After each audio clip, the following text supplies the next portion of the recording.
Charlie Mackesy, the author behind The Boy, the Mole, the Fox and the Horse, introduces us to his sequel. Now, 6 years ago, Charlie Mackesy's simple illustrations of the boy, the mole, the fox and the horse grew from an Instagram post to a global phenomenon when its messages of kindness and compassion struck a chord with millions during the pandemic. They were everywhere, weren't they, those images online? Well, now the sequel, it's called Always Remember. It's being released tomorrow. And our entertainment correspondent, Colin Patterson, has been speaking to Charlie and asking him why it's taken him so long. You'll always have critics, said the horse. Don't be one of them. Just a gentle. I mean, the horse is never too bossy. Charlie Mackesy's studio in Brixton. It's taken him 6 years to complete Always Remember, the follow-up to the wildly successful The Boy, the Mole, the Fox and the Horse. And one reason for the delay, his iPad, with much of the work on it, was stolen. So I basically put together a lot of the pages and it hadn't backed itself up. And I literally ran into the co-op to get some snacks and chatted to Jen, who works there, going, "Hey, Jen, how are you?" And came back out again, and it wasn't. And I hadn't, I hadn't locked the car. Oh, I know. Was it on the passenger seat? Yeah, no, I mean, I'm an idiot. But how much did you lose? Quite a lot. Oh. Yeah. You either get knocked and you just give up, or I think you kind of go, this isn't going to stop me. There are piles of drawings, and actually, to be honest, a lot of my life is spent trying to find ones that I've lost. The first book, with its encouraging inspirational quotes, became a phenomenon during lockdown, and Charlie Mackesy is still coming to terms with its success. The weird thing is, I don't feel like I have got to the top.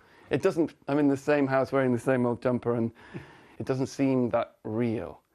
For me, hiding in a room for those months or whatever it was extraordinary, because I got, honestly, terrifying numbers of emails, like 300,000, 400,000, 500,000, I don't know. Like my phone would sometimes say 86,000 emails unread. How did they all get your address? Well, it came through my website, so it wasn't difficult. And so I found myself engaging with people with the most unbelievably moving stories. And many of the drawings he posted on Instagram during the pandemic have made it into this book. I didn't want to make another one for the sake of it, and I didn't want to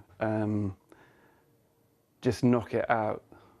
I wanted to really feel it. Were you tempted at all to just leave these characters behind and do something completely different for the second book? Oh yeah, I'm always scribbling away with an elephant and the girl and an elephant and other characters. But I think for me,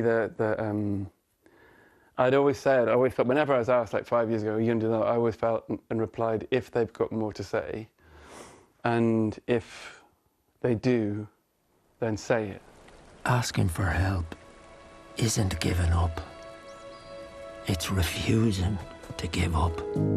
The first book became the best-selling adult hardback of all time and was adapted into an Oscar-winning animation. I love the fact you've got the Oscar up here. Was this especially for me, or do you keep it there? I did, but no, it's more hidden than that. Where do you keep it normally?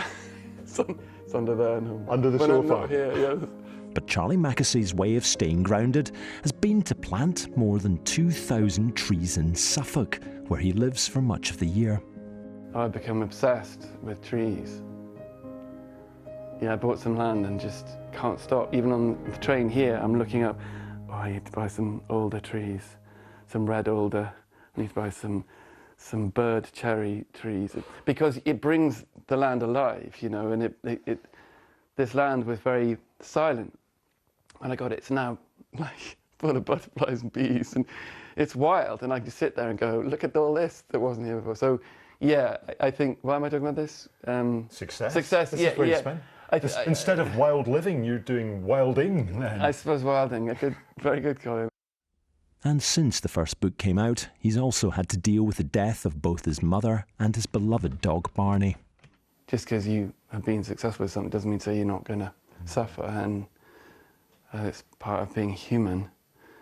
But I suppose, life is, I do find, life both wonderful and beautiful and difficult, like it is.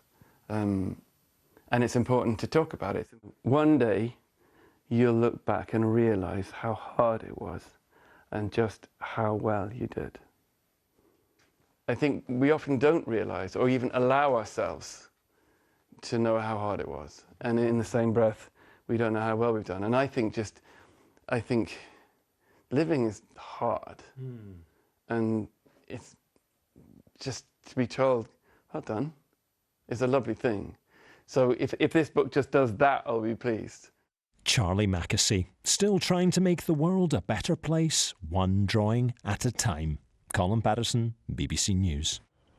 Oh, lovely. And Charlie's book, Always Remember, is out tomorrow.